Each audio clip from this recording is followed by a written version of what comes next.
Selamat siang saudaraku, kembali lagi di channel Mas Blangkon. Salam Rahayu, Assalamualaikum warahmatullahi wabarakatuh, salam sejahtera dan Om Swastiastu. Pada kesempatan siang ini kita ketemu lagi, dan kali ini kebetulan Mas Blangkon ada di toko, karena kalau pagi jualan di pasar dan siangnya jualan di toko. Mudah-mudahan saudaraku semua dalam keadaan sehat dan terhindar dari pandemi COVID-19. Nah, kesempatan siang kali ini kita akan coba membawakan atau membuka tema atau sharing juga tema mengenai saudara empat. Nanti buat teman-teman silahkan kita sharing bareng, saling komentar yang positif dan membangun di kolom komentar.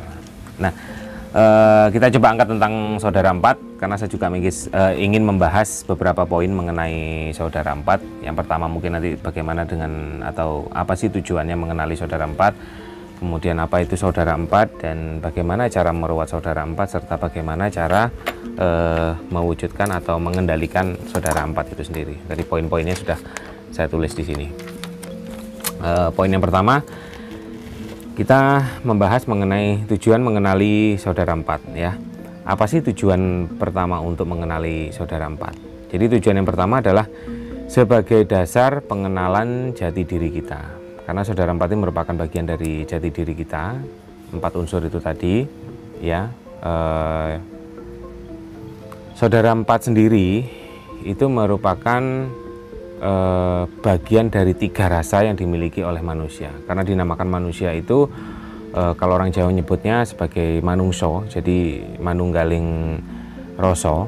Jadi ada 3 rasa yang dimiliki oleh manusia, yang sebelumnya juga sudah sempat saya bahas di video sebelumnya mengenai sangkan paraning dumadi. Jadi cuman ini kita ulas sedikit aja. Jadi manungso adalah manunggaling rasa, rasa telu dadi sawiji, jadi satu. Yang pertama adalah raga kita sebagai wadah kita, kemudian ada sukma kita atau saudara empat itu sendiri, dan yang terakhir ada nyawa kita yang bisa menggerakkan kita. Nah, kalau diibaratkan tadi 3 komponen ini ibaratnya sebuah mobil, ya teman-teman. Jadi mobil itu ada mesin, kemudian ada rangka, dan juga ada sopir. Ketika tiga komponen ini bersatu, maka mobil itu bisa jalan. Tapi coba kalau seandainya mobil itu hanya mesinnya hidup, kemudian tidak ada sopir dan hanya ada rangka, maka mobil itu juga tidak akan jalan. Sama halnya dengan kita, ketika ada saudara empat kita tetap bersemayam dalam tubuh kita dan juga ada raganya tetapi nyawanya tidak ada, bisa jadi dia koma ataupun orang yang lagi bertapa. Nah, kemudian dari komponen itu salah satunya adalah mesin, ya. Mesin kita di dalam tubuh kita ini adalah saudara empat, dan saudara empat itu bersemayam di dalam organ-organ tubuh kita yang vital terutama. Nah, itu tadi mengenai saudara empat yang tujuannya sebagai pengenalan jati diri. Kemudian yang kedua, tujuan mengenali saudara empat itu adalah sebagai langkah untuk mengendalikan diri, karena saudara empat ini merupakan nafsu kita yang membuat kita itu bisa bergerak mesinnya. Jadi ada nafsu, kita pengen punya cita-cita, kita pengen punya ambisi, ya. Jadi kita pengen berkeluarga, kita menyukai terhadap wanita, menyukai terhadap barang yang indah, kita pengen makan, lapar, kemudian haus, segala sesuatu keinginan kita itu dikendalikan oleh nafsu kita atau saudara empat kita. Itulah yang membuat kita bisa hidup, bisa berjalan dan mewarnai kehidupan kita. Cuman apabila nafsu itu tidak bisa kita kendalikan atau kita selalu mengumbar nafsu kita, ya jadi angkara murka jadinya, ya. Jadi kita akan lupakan jati diri kita lupa keadaan, akhirnya kebanyakan perilaku kita akan mengarah kepada hal-hal yang negatif. Nah, itulah kenapa di sini kita perlu bahas mengenai tujuan mengenali saudara empat. Nah, kemudian yang kedua itu adalah apa sih itu saudara empat? Saudara empat atau sedulur papat, orang Jawa biasa menyebutnya dengan sedulur papat. Kemudian orang Bali itu juga kandepat bisa menyebutnya itu, atau mungkin di ajaran-ajaran ada yang menyebutnya sebagai 4 unsur alam yang ada di dalam tubuh kita, yaitu air, api, angin, dan tanah. Nah, saudara empat ini bisa gaib, bisa wujud, ya. Kalau diperspektifkan sebagai nafsu kita, maka saudara empat itu berupa gaib, karena nafsu tidak bisa diwujudkan. Tetapi pada kenyataannya saudara empat itu adalah saudara yang lahir sehari dengan kita, yang mendampingi kehidupan kita. Yang pertama adalah air ketuban, ya. Jadi air ketuban di sini kalau misalnya si jabang bayi mau lahir itu pasti akan keluar air ketuban dulu. Dan dimanapun, walaupun melalui operasi sesar sekalipun, air ketuban itu tetap ada di dalam tubuh atau di dalam salah satu rahim seorang ibu yang memang mendampingi si jabang bayi itu tadi. Nah, kemudian setelah air ketuban keluar, maka akan keluar yang namanya darah. Nah, kemudian setelah darah keluar, maka akan keluar jabang bayi itu sendiri, kemudian akan keluar tali pusar yang panjang itu tadi, dan kemudian akan keluar yang namanya ari-ari. Nah, itulah unsur-unsur saudara empat, kenapa saya bisa bilang gaib dan juga bisa diwujudkan. Karena pada kenyataannya ketika orang mau mencapai pada tingkatan ilmu tertentu, maka dia akan mampu untuk mewujudkan saudara empat. Nanti itu akan kita bahas di poin yang keempat. Ya. Kemudian istilah-istilah saudara empat di sini banyak sekali menyebutnya ya, cuman yang setahu saya yang pertama adalah penyebutannya di dalam Jawa, yaitu adalah kakang kawah, getih, tali pusar, lana di ari-ari. Kemudian di Bali sendiri atau di ajaran Hindu menyebutnya sebagai gandepat itu yang pertama ada Anggapati, kemudian ada Merajapati, kemudian ada Banaspati dan Banaspati Raja. Kemudian di agama Islam sendiri mungkin menyebutnya saudara empat di pelajaran Torekot itu ada amarah, yang pertama ada mutmainah, kemudian ada amarah, kemudian ada sufiah dan juga aluamah. Nah, unsur-unsur dari saudara empat ini itu tidak lain adalah unsur alam juga. Makanya kenapa orang Jawa selalu menyebutnya sebagai jagat gede dan juga jagat cilik. Kalau di Bali Bawono Agung atau Buwono Agung dan Buwono Alit. Jadi konsep di bumi ini ada 4 unsur yang utama ya teman-teman, saya bilang unsur yang utama itu ada air, api, angin, dan tanah yang mampu menopang kehidupan. Kalau unsur penyerta itu seperti emas dan lain-lain itu adalah yang membantu menopang kehidupan manusia. Cuman unsur utama yang membuat manusia hidup itu adalah air, api, angin, dan tanah. Buktinya apa kalau itu menjadi unsur yang utama? Kemudian itu adalah salah satu unsur saudara empat ya. Pertama unsur air, kita buktikan dengan adanya kakang kawah keluar. Itu adalah salah satu unsur air. Air di bumi juga ada. Air sangat dibutuhkan untuk kehidupan manusia. Sehingga kalau kita nggak minum, maka ya kita juga pasti mati. Mungkin kita nggak makan bisa bertahan beberapa hari, tapi kalau kita nggak minum, dehidrasi, dan akhirnya kita juga akan meninggal. Kemudian yang kedua unsur api atau darah. Ya, jadi api itu membawa sifat-sifat juga di dalam tubuh kita. Darah juga salah satu unsur kehidupan kita. Kemudian ada angin atau udara atau nafas kita. Nah, itu sebagai bukti nyata juga. Dan yang terakhir ada tanah. Nah, bagaimana sih aplikasi yang 4 ini saya bilang sebagai gaib dan juga nafsu kita.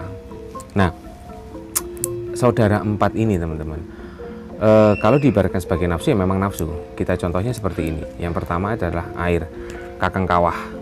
Ya, kakang kawah atau air itu membawa pada diri kita nafsunya ya kita seksual pasti. Kemudian yang kedua adalah rasa cinta kita terhadap seseorang, rasa kasihan kita, rasa sabar kita itu dipengaruhi oleh unsur-unsur air atau mutmainah atau anggapati. Ya. Nah, kemudian aplikasinya ketika kita bisa mengamalkan saudara empat itu ke dalam ilmu kanuragan, cuman di sini kita tidak akan mempelajari saudara empat itu untuk kanuragan karena sangat berbahaya pada orang-orang tertentu yang tidak mampu mengendalikan diri. Nah, kalau diaplikasikan di ilmu kanuragan itu cukup luar biasa sekali. Jadi saudara empat yang sifatnya air ini bisa dipakai untuk ilmu pelet, kemudian ilmu hipnotis, ilmu gendam. Itu yang mampu mempengaruhi jiwa kita, mempengaruhi pikiran kita, itu dipengaruhi oleh saudara empat yang bersifat air. Kemudian yang kedua itu adalah api atau darah atau merajapati atau amarah. Itu sifatnya di dalam tubuh kita yang pertama ya pastinya rasa emosi kita, rasa cemburu kita, ambisi kita, semangat kita. Nah, makanya kenapa kalau semangat itu diibaratkan dengan api yang berkobar, itu salah satunya adalah unsur dari saudara empat juga. Jadi seperti itu yang sifatnya api. Nah, dalam ilmu kanuragan, api sendiri digunakan seperti halnya Aji Brojo Musti, ya ilmu-ilmu kesaktian lah yang bisa buat untuk menyerang ataupun untuk berperang pada zaman-zaman dulu gitu. Kemudian yang ketiga itu unsur angin atau sufiah atau juga disebut sebagai Banaspati. Kalau unsur angin itu kenyataan di dalam saudara empat yang lahir sehari dengan kita itu adalah tali pusar kita, teman-teman. Kalau Kalau darah tadi jelas getih ya. Kemudian tali pusar kita itu kan sifatnya panjang. Jadi sifatnya dalam diri kita itu, karena angin juga teman-teman bisa tahu sendiri, angin kalau ditekan juga pasti dalam sebuah gayung misalnya kita balik masukkan ke dalam air, kita tekan ke bawah, pasti dia akan menekan kembali ke atas karena sifatnya angin selalu ingin di atas. Jadi rasa sombong kita, rasa licik, kemudian sifat iri, sifat dengki itu setiap manusia pasti punya. Ya, bagaimana tergantung Anda untuk mengendalikan sifat itu. Semua manusia dasarnya punya, tidak terkecuali, karena kita lahir sebagai manusia itu pasti disertai yang 4 itu. Ya. Kemudian Sufia atau angin atau Banaspati tadi yang disifatkan sebagai tali pusar yang panjang tadi, itu biasanya pada saat ilmu kanuragan, kita menggunakan ilmu kanuragan itu biasanya digunakan untuk mencuri, ya. Kemudian aji panglimunan yang kita bisa menghilang dan lain-lain. Kemudian dan yang terakhir unsur saudara 4 itu adalah bumi atau tanah atau Banaspati Raja. Nah, sifatnya di dalam diri kita adalah rasa lapar, kemudian egois kita, sifatnya kaku, ya. Itu adalah salah satu yang membawa kita kepada kadang-kadang keserakahan. Ya, serakah itu salah satu pengaruh unsur saudara 4 yang ada di bumi atau sebagai tanah ya. Nah, aplikasi dalam ilmu kanuragan karena diibaratkan saudara 4 itu sebagai ari-ari. Ari-ari itu adalah yang membungkus kita, yang melindungi kita selama kita berada di dalam rahim ibu. Maka ari-ari di sini itu mampu digunakan aplikasinya dalam ilmu kanuragan itu sebagai ilmu yang mampu menjaga diri kita seperti halnya ilmu kebal bacok. Nah, itu dilindungi oleh saudara 4 yang dari bumi. Ya. Nah, di mana tempatnya dari saudara 4 itu? Kalau di alam, saudara 4 itu tapi sebelumnya saya mohon maaf, ini adalah pengertian yang saya pelajari.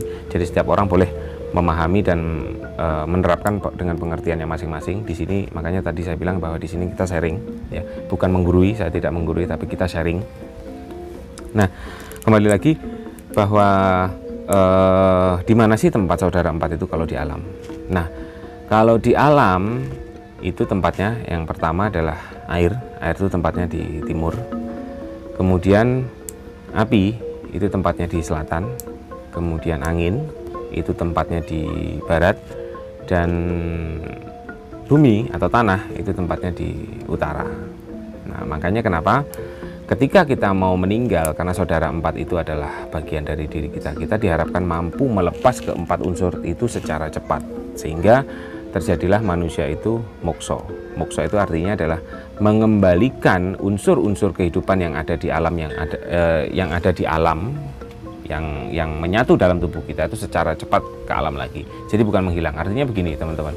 Contoh ini ada air dalam satu gelas. Kemudian ada air dalam satu teko. Kemudian air dalam satu teko ini saya tuangkan ke dalam satu gelas. Nah, jadi ada air di situ yang berasal dari si teko ini tadi. Kemudian air ini saya kembalikan lagi ke teko, maka air itu hilang. Tidak kan? Tapi air itu adalah kembali ke teko. Sama halnya dengan unsur tubuh kita ini. Ini kan terdiri dari 4 unsur itu tadi. Kita kembalikan secara utuh ke bumi. Sehingga kita bisa mengalami proses mokso, dan mungkin orang-orang tertentu yang bisa mencapai proses itu dengan tingkat kemurnian jiwa dan pendekatan diri kepada Tuhan yang sangat tinggi tentunya teman-teman. Ya, nah kalau saudara 4 itu, jadi tempatnya di tubuh kita di mana tempatnya? Nah, teman-teman bisa menganalisa sendiri karena saya mohon maaf tidak bisa membeberkan itu. Kalau di tempat saya itu adalah sebuah wadi atau sebuah rahasia yang tidak bisa saya bocorkan kecuali guru kita. Nah, tempatnya teman-teman bisa menganalisa sendiri. Kalau air itu tempatnya di mana, kemudian kalau darah itu tempatnya di mana pusatnya, kemudian kalau nafas itu tempatnya di mana pusatnya, kemudian kalau bumi atau tanah itu tempatnya di mana, teman-teman bisa silahkan analisa sendiri. Ada di mana tempatnya, keluarnya lewat mana, dan masuknya lewat mana. Ya, dengan pernyataan saya seperti ini tentunya teman-teman kalau bisa memahami pasti paham tempatnya masing-masing. Nah, silahkan Anda otak-atik sendiri dengan akal kita. Ya. Nah, setelah kita mengenali atau menemukan saudara 4 itu, alangkah baiknya saudara 4 itu kita kendalikan di dalam kehidupan kita sehari-hari, dan memang kita bisa memanfaatkan saudara 4 itu di dalam kehidupan kita sehari-hari kalau kita sudah benar-benar mengenal. Nah, bagaimana sih cara untuk tapi setelah kita mengenal, kita perlu juga kita perlu meruat saudara empat itu, agar saudara empat ini mampu mendampingi kita secara utuh dan mampu dengan ikhlas mau membantu kita. Terkadang dia keinginannya juga aneh-aneh, nyatanya juga kita juga memiliki keinginan yang aneh-aneh itu karena dipengaruhi oleh yang empat itu tadi, dipengaruhi oleh pikiran kita, sehingga mata hati kita tertutup. Makanya kenapa ketika kita ingin melihat sebuah kebenaran yang hakiki, kalau kita masih menggunakan akal, karena ada beberapa orang yang juga bilang kalau melihat kebenaran itu dengan menggunakan akal, ya mohon maaf saya tidak setuju gitu, karena dengan akal ini kita dipengaruhi oleh yang empat itu tadi. Kenyataannya apa? Contoh nih, dalam kehidupan sehari-hari ya paling gampang, kalau kita keluar dari rumah, kemudian di tengah jalan kita terburu-buru dan di tengah jalan ada batu, hati kita pasti akan berbicara, singkirkan batu itu agar tidak kena orang lain. Tetapi akal kita yang mempengaruhi, saya terburu-buru, akhirnya kita hindari batu itu, yang penting nggak kena kita. Nah itu kalau kita menggunakan akal. Nah contoh-contoh seperti itu, contoh-contoh nyata seperti itu, apakah benar jika kita melihat sebuah kebenaran kita menggunakan akal, bukan menggunakan hati kita? Gitu. Kalau menurut saya, kebenaran yang hakiki ada di dalam hati kita, karena Tuhan berbisik lewat hati kita. Kalau Muslim namanya qalbu mukmin baitullah, biasanya seperti itu. Nah, kalau di Jawa ya orang biasa melihatnya nuruti kerentak hati, ya seperti itu. Karena Tuhan pasti akan berbisik lewat hati kecil kita. Nah hati kecil kita ini yang terkadang kalah dengan pemikiran kita, dengan akal kita, dengan nafsu kita, sehingga ada orang yang bilang kamu tuh nggak punya hati nurani, ya karena memang perilaku kita sehari-hari dipengaruhi oleh akal kita.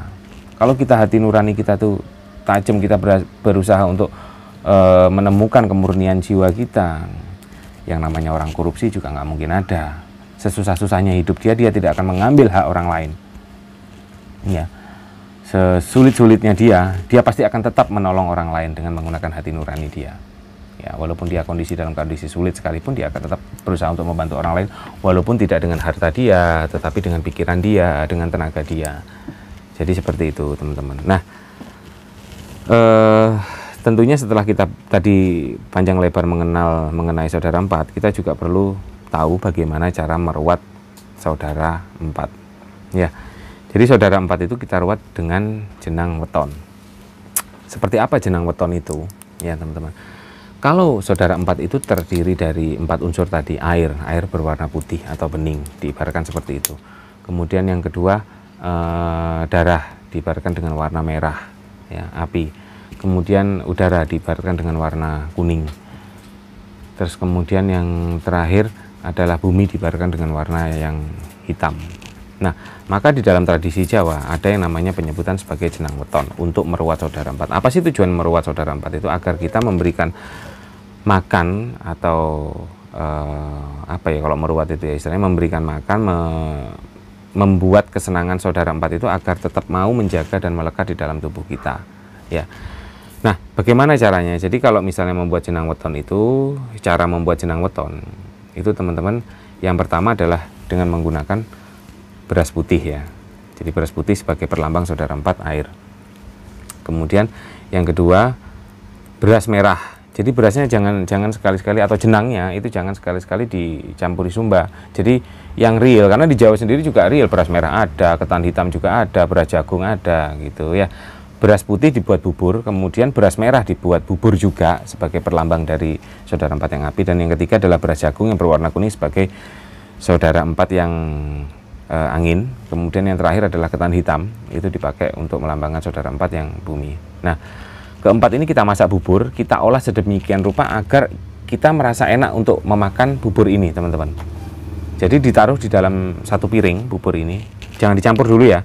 Jadi dalam satu piring ini, itu di sebelah timur kita taruh sedikit aja bubur warna putih, di sebelah selatan kita taruh bubur warna merah, di sebelah barat kita taruh bubur warna kuning, dan di sebelah utara itu kita taruh bubur warna hitam, ya teman-teman. Nah, dari setelah bubur-bubur itu tadi kita taruh di masing-masing dalam satu piring itu, di masing-masing penjuru mata angin, maka kita ambil lagi bubur itu sedikit demi sedikit kita campur jadi satu, kemudian kita taruh di tengah, dicampur. Nah, ilustrasinya seperti ini, ya teman-teman.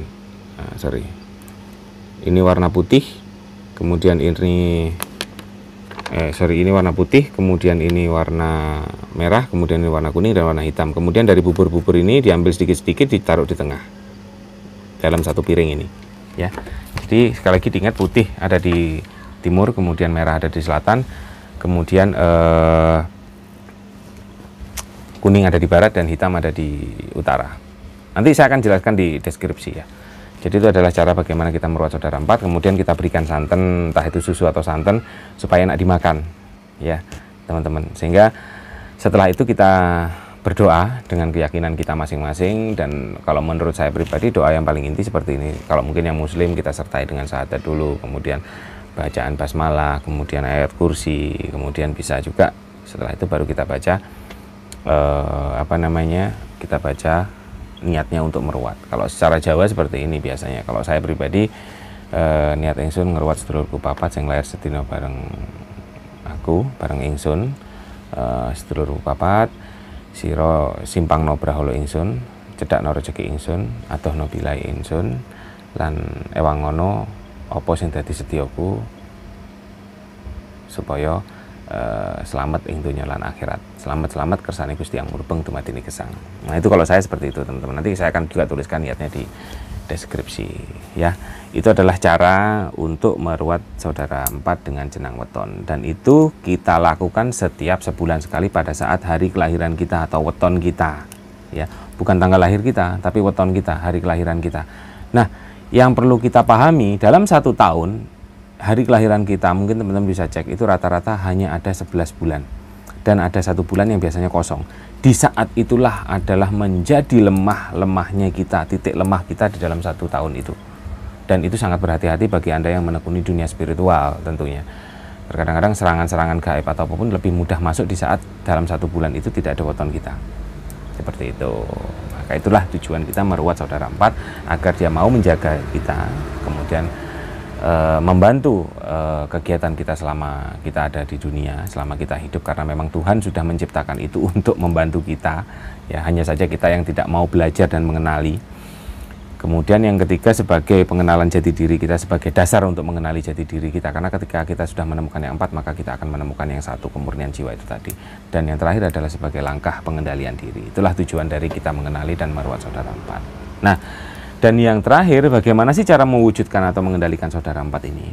Di sini saya tulis, saya sharing berdasarkan pengalaman pribadi, itu dengan 4 langkah. Yang pertama adalah kita coba mengenali saudara empat itu dengan meditasi, ya. Dengan meditasi setiap jam 6 sore, di mana siang akan berganti dengan malam. Kalau menurut orang-orang di situ tempatnya jin setan bergentayangan, berkeluaran ya. Di saat itulah kita semedi untuk mengendalikan yang 4, kita masukkan yang 4 itu ke dalam tubuh kita ya, setiap jam 6. Kalau yang muslim mungkin setelah habis sholat maghrib kita coba wiritan dengan mengendalikan saudara empat itu. Kalau di muslim mungkin ada beberapa cara, biasanya diajari di tingkatan atau di tatanan ajaran Thorikot ya. Itu dengan wirid Latifatul Afa, Khofi, Kulu Jasatan Jamil Badan, dan Latifatul Kolbi. Kalau di Hindu biasanya setelah Trisandya, setelah kita melakukan Trisandya, kita coba melakukan meditasi untuk memasukkan yang saudara empat. Simpel aja, kita sebut aja. Kalau nggak bisa bahasa Jawa ya bahasa Indonesia. Niat saya adalah memasukkan dan mengingat saudara empat saya yang telah lahir sehari bersama dengan saya, untuk kembali masuk ke dalam raga saya. Seperti itu teman-teman. Itu dengan cara semedi. Dan kita benar-benar semedi fokus ya, fokus dengan satu tujuan. Jadi melihat pucuk enggrono atau ujung hidung ini dengan mengikuti aluran nafas. Kalau yang muslim mungkin bisa dengan wirid hu Allah gitu ya. Kalau mungkin dengan agama lain silahkan dengan cara apapun. Yang jelas kita fokus untuk berusaha mengenali saudara empat dan menemukan wujud saudara empat. Biasanya teman-teman, kalau untuk penemuan saudara empat yang wujud dalam semedi itu pasti akan berbeda-beda. Pengalamannya pasti berbeda-beda, karena pengalaman spiritual itu tidak bisa kita samakan satu dengan yang lain. Tergantung satu dari wadah seseorang itu. Wadah itu tergantung bersih atau tidaknya wadah itu tadi. Kemudian besar atau tidaknya wadah itu tadi. Dan yang terakhir adalah tergantung dari amal kita sehari-hari, tergantung dari karma kita, dari perbuatan kita sehari-hari. Kalau perbuatan kita sehari-hari terus saja dengan melakukan sebuah keburukan-keburukan, dan mengumbar saudara empat, ya jelas kita akan kesulitan untuk menemukan yang empat itu tadi. Ya, tuh teman-teman. Nah, yang kedua adalah dengan puasa ngerowot 40 hari. Jadi puasa ngerowot itu dimulai dari hari Selasa Kliwon, kemudian hari Rabunya dan hari Kamisnya. 3 hari aja sudah mewakili dari 40 hari, teman-teman. Puasa ngerowot itu apa sih? Kita makan polo pendem. Diibaratkan apa? Polo pendem itu kan tanaman yang ada di dalam tanah ya, seperti halnya singkong, kacang tanah. Karena dengan makan makanan itu akan mampu mengendalikan diri kita. Karena kita kan ibaratnya dipendem, dilerem, dikubur tanaman itu. Jadi filosofinya tanaman itu dikubur adalah kita mengubur yang empat itu, kita mengendalikan yang empat itu agar tidak keluar dan menjadi angkara murka. Itu dengan puasa ngerowot 40 hari. Nah, puasanya tidak perlu sahur, tidak perlu buka, tetapi siang kita boleh makan, kita boleh minum, tetapi makanan kita, cemilan kita ya cuman kacang tanah ataupun singkong, polo pendem itu. Kita tidak boleh makan yang lain-lain selama 3 hari itu mewakili 40 hari. Anda untuk latihannya ya seperti itu. Tetapi kalau memang yang sudah terbiasa, silahkan 40 hari penuh kita puasa seperti itu. Ya, nggak perlu makan apapun. Jadi, nggak boleh makan nasi ataupun apa aja nggak boleh. Buah pun juga nggak boleh, kecuali singkong atau kecuali polo pendem ya. Jadi singkong, kacang tanah, dan kentang seperti itu. Pokoknya polo pendem intinya, teman-teman. Ya, untuk bisa belajar untuk mengendalikan diri kita melalui makanan-makanan tradisional yang memang ada di dalam tanah, dengan filosofi itu tadi bahwa kita melerem yang empat itu tadi, atau mengubur yang empat itu tadi, atau mengendalikan yang empat itu tadi. Ya. Kemudian yang ketiga itu adalah dengan merubah dan mengendalikan perilaku kita sehari-hari. Nah, kalau kita sudah belajar mengenai ajaran Sangkan Paraning Dumadi, ajaran jati diri, ajaran kebatinan, setidaknya kita mampu merubah dan mengendalikan perilaku kita sehari-hari. Mungkin yang terbiasa marah, emosi setiap hari, kita coba berusaha untuk mengendalikan. Saya coba berusaha untuk sabar. Karena kunci dalam belajar ilmu kebatinan atau ilmu spiritual cuma 3 kuncinya. Yang pertama adalah sabar, kemudian yang kedua adalah jujur, dan yang ketiga adalah sungguh-sungguh. Karena orang Jawa ngarani sabar, jujur, lan temen. Ya, temen ini sungguh-sungguh. Ya, kita bersungguh-sungguh menjalaninya, ya teman-teman. Jadi sabar kita bakal selamat, jujur kita bakal mujur, dan sungguh-sungguh atau temen awake dhewe bakal tinemu, atau kita bakal menemukan apa yang kita cari. Itu tadi ya. Jadi diharapkan dengan mempelajari saudara empat ini kita mampu mengendalikan perilaku kita, mampu merubah perilaku kita ke arah yang lebih positif lagi. Dan yang terakhir adalah menjaga makanan kita. Jadi setelah kita berusaha untuk berlatih dengan puasa ngerowot, ya kita juga berusaha sehari-hari menjaga makanan kita dengan mengurangi makan makanan yang bernyawa. Tidak menghilangkan ya, tapi mengurangi. Silahkan dikurangi. Kalau bisa menghilangkan atau jadi vegetarian itu jauh lebih mudah. Cuman kadang-kadang kalau kita bekerjanya dengan tenaga, dengan pikiran kita masih bekerja keras, ya kemungkinan akan sulit untuk full menjadi vegetarian, kecuali memang dengan tekad yang tinggi ya. Contoh teman-teman lihat kalau seorang biksu Buddha yang rata-rata ini yang bisa mampu menjadi vegetarian dan mampu mengendalikan makan mereka, saya sangat salut sekali. Mereka pasti berkata, berperilaku dan berpikir itu sangat bijak ya. Diharapkan kita meniru apa yang mereka lakukan, seperti itu konsep di orang-orang Jawa, jadi Jawa zaman dulu ya teman-teman. Nah, itulah salah satu pengenalan saudara empat, dan bagaimana nanti ketemunya saudara empat itu. Ini kalau pengalaman pribadi saya sendiri. Yang pertama ketika ketemu, setelah kita semedi ya, ketika kita ketemu yang empat pertama itu adalah air. Ya mohon maaf saya belum bisa menemukan semuanya teman-teman, kita terus terang aja saya belum bisa menemukan semuanya. Kadang ketemu, kadang hilang gitu ya, karena kita masih terpengaruh oleh duniawi, keruwetan yang ada di dunia, pikiran ruwet ya, kita pasti gelap dalam semedi. Cahayanya putih, begitu cahaya putih itu pecah, cahaya itu menjadi diri saya sendiri. Cuman wajahnya berbeda. Kalau wajah saya kan jelek begini, itu di dalam semedi saya wajah saya jauh lebih ganteng. Dan itu pun saya dengan memakai baju keraton, kemudian menari-nari dikelilingi oleh wanita-wanita cantik. Nah, makanya kenapa saudara empat yang pertama itu bisa dipakai untuk ilmu pelet atau air itu tadi. Nah, kemudian yang kedua pengalaman saya adalah ketika ketemu yang api, itu warnanya merah, kemudian pecah dan menjadi diri saya sendiri, cuman wajahnya dia jauh lebih garang atau lebih sangar gitu ya, lebih ngeri gitu wajahnya. Dan ini pernah saya coba gunakan untuk melawan genderuwo, dan itu pun berhasil. Ini pengalaman spiritual saya sendiri. Dan yang terakhir, yang ketiga itu adalah angin, yaitu wujudnya sama seperti saya, dengan wajah yang agak sedikit sombong, dan kemudian orangnya itu tingginya, kalau saya tingginya kan 168, itu tingginya bisa sekitar 180 lebih lah, hampir 2 meter ya tingginya ya teman-teman. Itu tinggi sekali orangnya, ini masa saya setinggi itu kan nggak mungkin teman-teman. Dan yang terakhir adalah bumi, itu saya melihat diri saya dengan wajah saya sendiri seperti orang yang sangar, tapi badannya gede, kekar. Gitu. Cahayanya warnanya hitam pertama, dan itu pecah kemudian menjadi diri saya ini. Dan kuncinya pada saat semedi itu adalah kita eneng ya, jadi benar-benar hening. Kalau kita sudah mencapai keheningan itu biasanya apa, dipanggil sekalipun kita nggak akan dengar, bahkan kita merasa bahwa saya ini hidup atau mati, kita nggak tahu teman-teman. Saya ini lagi hidup atau mati saya nggak tahu, saya ini lagi sadar atau tidak saya juga nggak tahu, saya ini lagi tidur atau tidak saya juga nggak tahu, karena antara sadar dan tidak. Disitulah kita bisa menemukan kemurnian jiwa. Kalau di Torekot dulu saya pernah diajari adalah masuk ke alam huluhiyah luhur, seperti itu teman-teman. Ya, itu pengalaman pribadi saya, dan tentunya pengalaman pribadi masing-masing setiap orang nanti akan berbeda-beda. Seperti yang saya bilang tadi, tergantung dari wadahnya, tergantung dari perilakunya dia sehari-hari juga, ya, tergantung dari kebersihan jiwanya juga, ya. Itulah tujuannya. Kesimpulannya adalah kita perlu mengendalikan atau mengenali saudara empat. Itu adalah yang pertama untuk pengenalan jati diri kita, kemudian sebagai langkah mengendalikan diri kita agar kehidupan kita itu menjadi lebih baik, dan berpikir kita, langkah kita itu selalu positif. Nah, kalau ini bisa diterapkan ke semua orang mampu menerapkan ini. Bayangkan yang ada di pemerintahan di atas, kalau mampu menerapkan ini, mampu mengendalikan nafsunya dia, mampu mengendalikan angkara murkanya dia atau saudara empatnya dia akan berpikir untuk rakyat, sehingga apa, ke bawahnya nanti juga akan membaik. Begitu membaik, kita akan kembali menjadi bangsa yang besar. Inilah ajaran-ajaran leluhur zaman dulu. Makanya saya bilang, kenapa kita perlu mempelajari ajaran-ajaran leluhur dari dulu. Kalau ada yang bilang ajaran Jawa itu selalu berhubungan dengan mistik, syirik, santet, dan lain-lain, itu kenyataannya ketika kita mempelajari saudara empat untuk mengendalikan diri, betapa luar biasanya kita ya. Bahkan Majapahit mampu menguasai hampir sepertiga bagian dunia.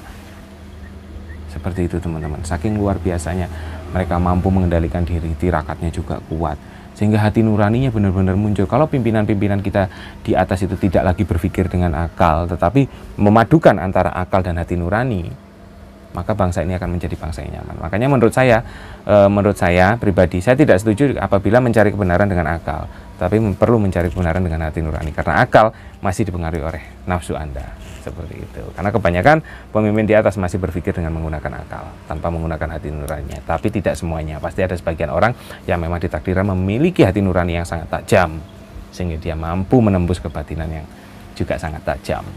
Seperti itu teman-teman.